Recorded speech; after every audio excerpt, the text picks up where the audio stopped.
जैसे ये वाला क्वेश्चन पूछा गया ये वाला क्वेश्चन दोस्तों एसएससी और आरआरबी के लिए बहुत ही फेवरेट क्वेश्चन रहता है। इसके पूर्ण रूप से डिटेल की बात करें यहाँ पर आप लोग इसका डिटेल थ्योरी के माध्यम से देख सकते हैं, प्लस दोस्तों डायग्राम के माध्यम से आप लोग देख सकते हैं।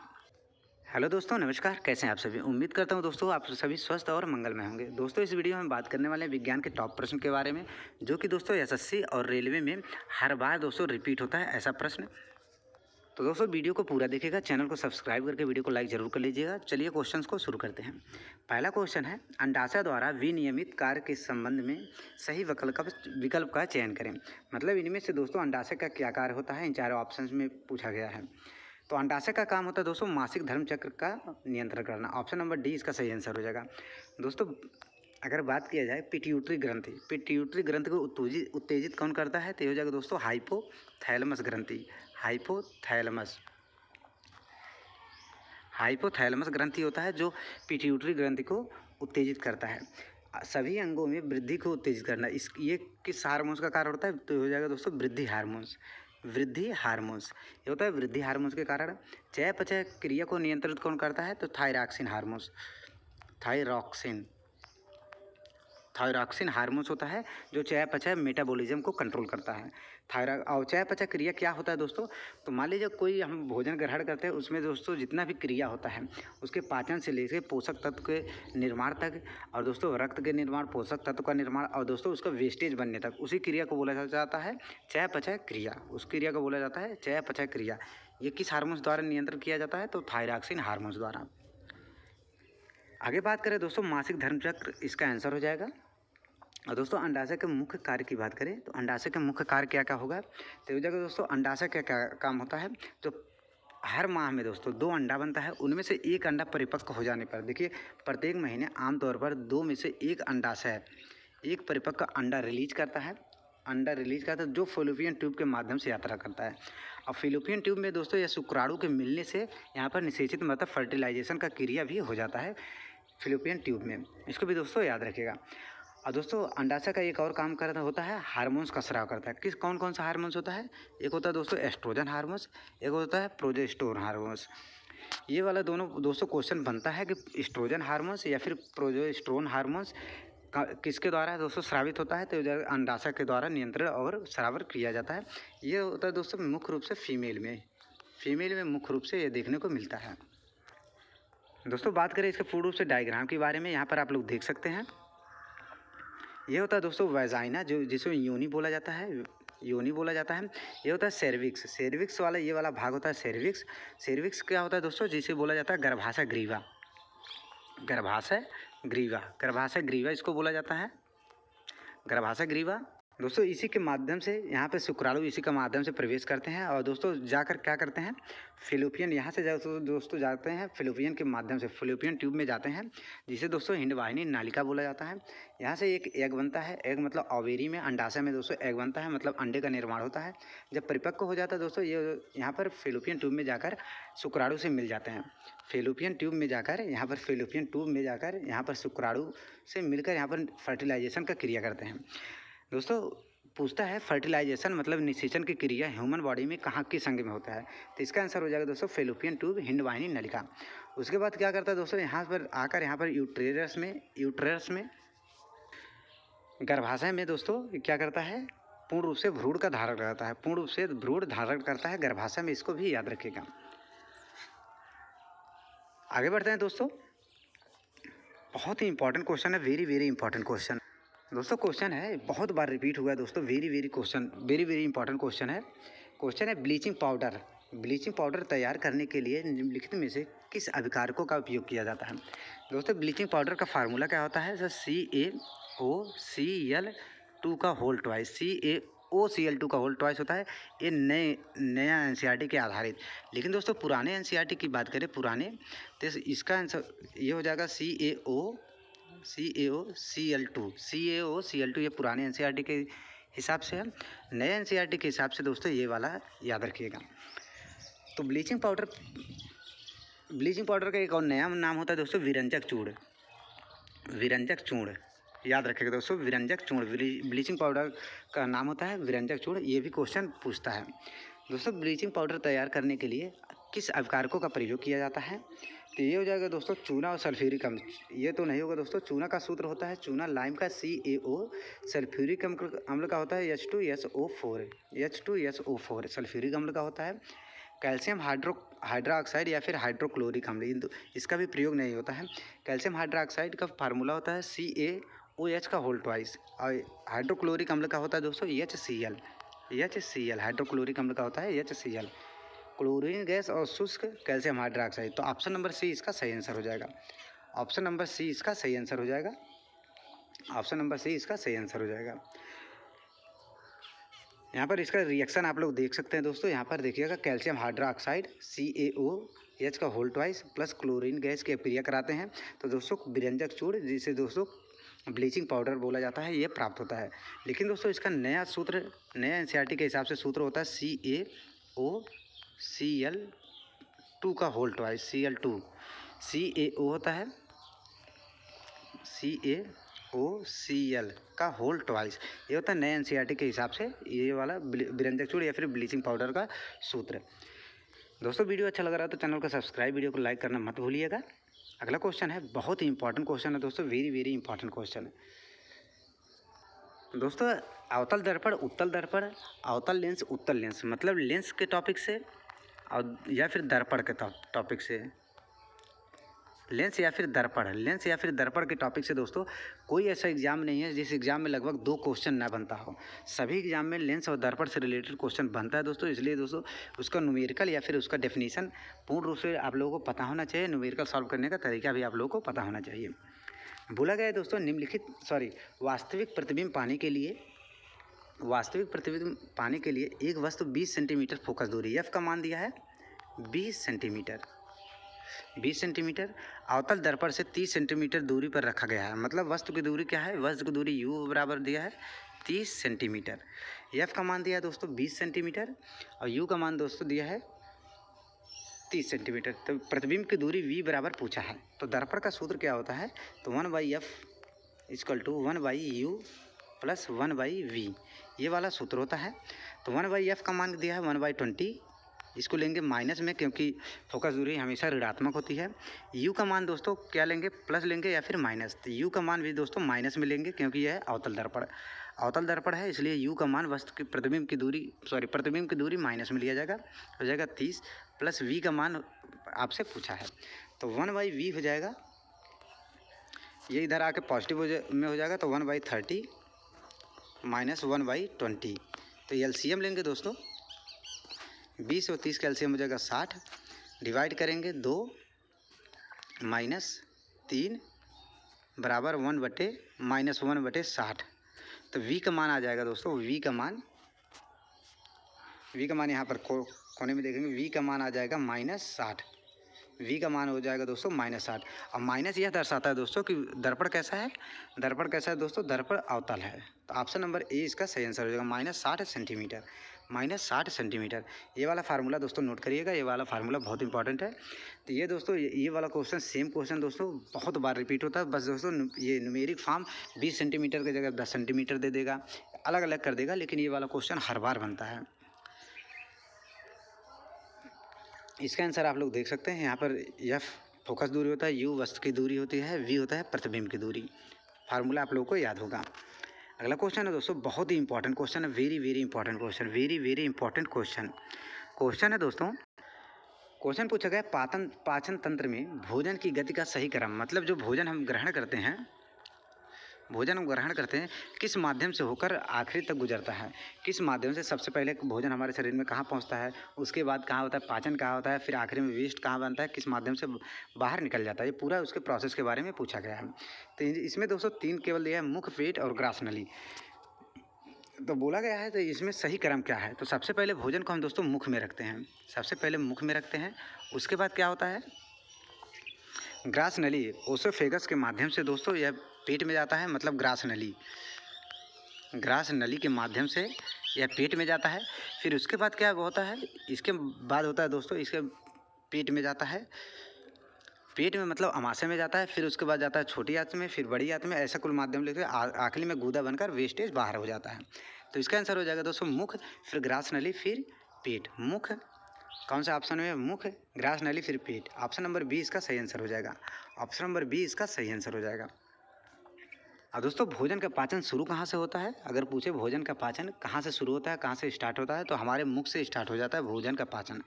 मुख से स्टार्ट हो जाता है, दांतों द्वारा दोस्तों भोजन का पाचन प्रारंभ हो जाता है। दोस्तों इसके पूर्ण रूप से डिटेल की बात करें तो भोजन का पाचन की सही क्रम मतलब सबसे पहले मुंह में जाता है, फिर ग्रास नली में जाता है, फिर अमाशय पेट में जाता है, फिर उसके बाद दोस्तों छोटी आंत में, फिर बड़ी आंत में, फिर आखिरी में दोस्तों मलाशय या फिर गुदा होता है। आखिरी में मलाशय या फिर गुदा के माध्यम से दोस्तों ये वेस्टेज के रूप में बाहर चला जाता है। बीच में दोस्तों बहुत ज़्यादा काम होता है, चयापचय प्रक्रिया होता है जो मेटाबॉलिज्म का कार्य करता है। उसमें दोस्तों अलग अलग पौष्टिक तत्व बनता है जो हमारे शरीर के लिए बहुत आवश्यक होता है। रक्त भी बनता है, वेस्ट भी बनता है, प्रोटीन भी बनता है। ये सभी दोस्तों काम क्या करता है? मेटाबॉलिज्म चयापचय की प्रक्रिया किसके द्वारा नियंत्रित किया जाता है? तो ये हो जाएगा दोस्तों थायरॉक्सिन हार्मोन्स के द्वारा ये सभी प्रक्रिया नियंत्रित किया जाता है। अब दोस्तों बात करें मुख का क्या काम करता है? भोजन ग्रहण करता है, चबाना, लार द्वारा इसको पचाना शुरू कर देता है। मुख का काम होता है। ग्रास नली का क्या काम होता है? भोजन को निगलना और क्रमाकुंचन द्वारा पेट तक पहुंचाना। अमाशय का काम होता है? जठर रस स्रावित करता है। जठर रस का पीएच मान पूछता है तो 1.2 हो जाता है। जठर रस का पीएच मान 1.2 होता है के साथ भोजन का पाचन और मिश्रण करता है। छोटी आंत पोषक तत्वों का अधिकांश पाचन और अवशोषण होता है। मतलब पोषक तत्व पूर्ण रूप से पाचन होता है। छोटी आंत में पूर्ण रूप से पाचन होता है। लेकिन दोस्तों बड़ी आंत की बात करें तो पानी और खनिजों का अवशोषण करता है। मलाशय या फिर गुदा अपचित भोजन का शरीर से बाहर निकालना या फिर निष्कासन मलत्याग के माध्यम से निकल जाता है। दोस्तों आगे बढ़ने से पहले वीडियो अच्छा लग रहा है तो चैनल को सब्सक्राइब, वीडियो को लाइक करना मत भूलिएगा। दोस्तों ये वाला क्वेश्चन बहुत बार पूछता है, हर बार एसएससी और रेलवे का फेवरेट क्वेश्चन बनता है कि रॉकेट किस सिद्धांत पर काम करता है? रॉकेट किस संरक्षण के सिद्धांत पर कार्य करता है? तो ये हो जाएगा दोस्तों संवेग संरक्षण के सिद्धांत पर। ऑप्शन नंबर ए इसका सही आंसर हो जाएगा, संवेग संरक्षण के सिद्धांत पर। बहुत इंपॉर्टेंट है दोस्तों, रॉकेट किस सिद्धांत पर कार्य करता है? तो ये हो जाएगा दोस्तों संवेग संरक्षण के सिद्धांत पर। इसका पूर्ण रूप से यहाँ पर दिया गया है, रॉकेट का उड़ना संवेग संरक्षण के सिद्धांत पर आधारित है। इस नियम के अनुसार यदि कणों के किसी समूह या फिर निकाय का कोई बाह्य बल नहीं लग रहा होता है तो उस निकाय का कुल संवेग नियत रहता है, अर्थात टक्कर के पहले या फिर टक्कर के बाद संवेग बराबर होता है। आगे क्वेश्चन में बढ़ते हैं दोस्तों, बहुत ही इंपॉर्टेंट क्वेश्चन है दोस्तों। ये वाला क्वेश्चन से रिलेटेड रेलवे में हर बार पूछता है। एनटीपीसी हो गया, टेक्नीशियन हो गया, एएलपी या फिर आरआरबी जेई हो गया, यहाँ से क्वेश्चन हर बार बनता है। सांद्रता वाले क्वेश्चन दोस्तों आप लोगों को याद होना चाहिए कैसे निकाला जाता है। टोटल दोस्तों 7 प्रकार के सांद्रता निकाला जाता है, लेकिन मुख्य रूप से आप लोगों को पता होना चाहिए। एक द्रव्यमान से रिलेटेड, दूसरा दोस्तों आयतन से रिलेटेड। दोस्तों कंसेप्ट याद रखिएगा। तो नीचे वो क्या होता है? नीचे टोटल होता है, ऊपर दोस्तों जो विलय जो होता है ऊपर विलय होगा, लेकिन नीचे दोस्तों टोटल विलियन रहेगा। मल्टीप्लाई कर देंगे तो 100 से मल्टीप्लाई कर देंगे तो उसका सांद्रता निकल जाएगा। तो पूछा गया दोस्तों 1 विलियन में 320 ग्राम पानी है। 320 ग्राम पानी है। बोला गया दोस्तों क्वेश्चन में 1 विलियन में 320 ग्राम पानी है, उसमें 40 ग्राम साधारण नमक मिलाया जाता है। द्रव्यमान प्रतिशत में के संदर्भ में विलियन की सांद्रता क्या होगी? यह दोस्तों आरआरबी, एएलपी और एनटीपीसी अंडर ग्रेजुएट में पूछा गया क्वेश्चन है। और अगर आयतन से रिलेटेड क्वेश्चन रहे या फिर द्रव्यमान से, दो ही फॉर्म में न्यूमेरिकल पूछता है, दोनों को सेम होता है दोस्तों प्रोसेस लगाने का। तो विलियन की सांद्रता की बात करें, सांद्रता कैसे निकाला जाता है? तो सांद्रता की बात करें तो ऊपर हो जाएगा विलेय, ऊपर विलेय हो जाएगा दोस्तों। विलेय क्या है? 40 ग्राम, ऊपर हो जाएगा 40, नीचे हो जाएगा दोस्तों पूरा टोटल। मतलब दोस्तों 320 प्लस 40, 320 प्लस 40 मतलब दोस्तों 40/360।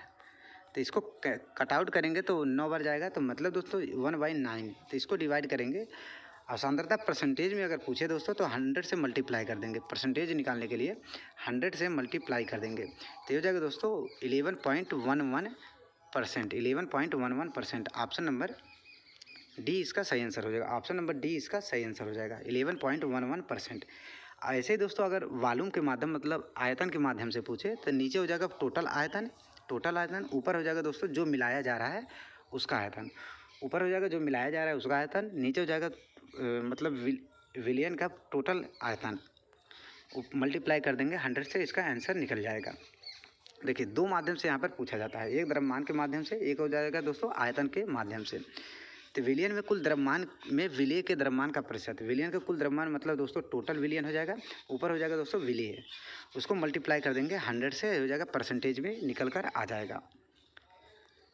दोस्तों अगला क्वेश्चन है, बहुत ही इंपॉर्टेंट क्वेश्चन है, आसान है लेकिन दोस्तों ये बार बार क्वेश्चन पूछा जाता है यहाँ से। 1 मीटर फोकल लंबाई वाले उत्तल दर्पण की वक्रता त्रिज्या, कोई मान लीजिए दोस्तों ये उत्तल दर्पण है, उत्तल दर्पण है, यहाँ पर ये हो जाएगा दोस्तों प्रिंसिपल एक्सिस, मुख्य अक्ष, यहाँ पर हो जाएगा दोस्तों पोल, यहाँ पर ये हो जाएगा दोस्तों पोल मतलब ध्रुव, पोल हो जाएगा यहाँ पर ध्रुव। अब दोस्तों यहाँ पर फोकस की बात करें, यहाँ पर फोकस हो जाएगा, यहाँ पर हो जाएगा दोस्तों वक्रता त्रिज्या सी, वक्रता त्रिज्या सी। अगर इस इधर आभासी वाला बनाएंगे तो इधर आभासी वाला हो जाएगा, यहाँ पर सी, यहाँ पर एफ।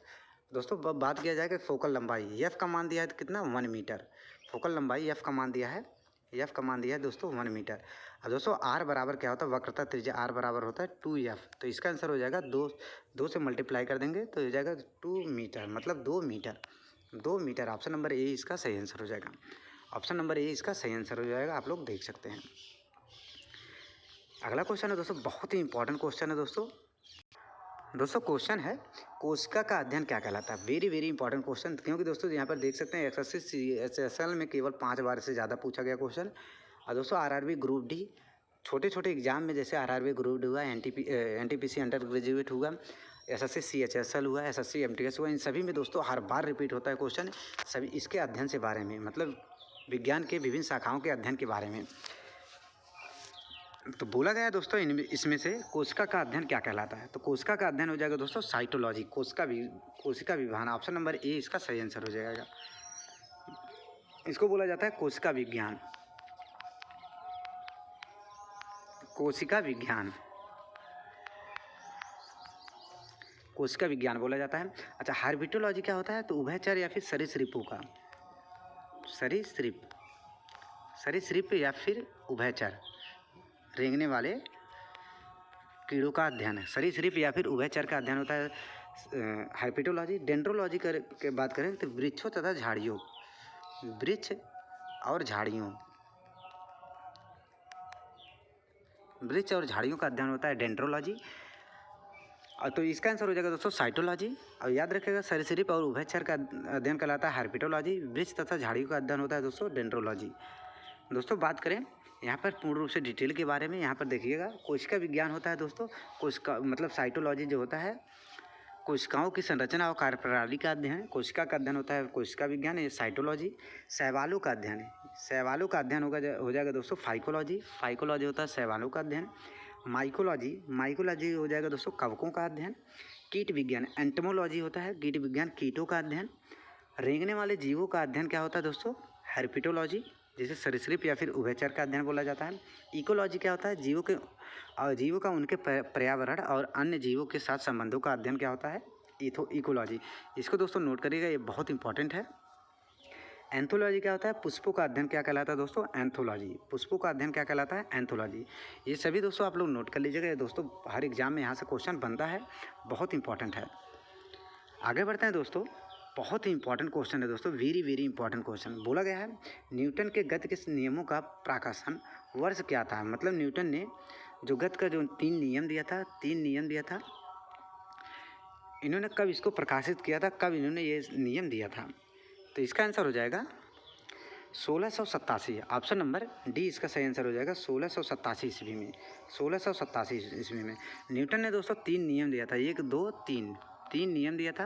पहला नियम होता है दोस्तों जड़त्व का नियम, दूसरा होता है दोस्तों वेग परिवर्तन या फिर संवेग का नियम, वेग परिवर्तन का नियम, तीसरा होता है दोस्तों क्रिया प्रतिक्रिया का नियम, क्रिया और दोस्तों प्रतिक्रिया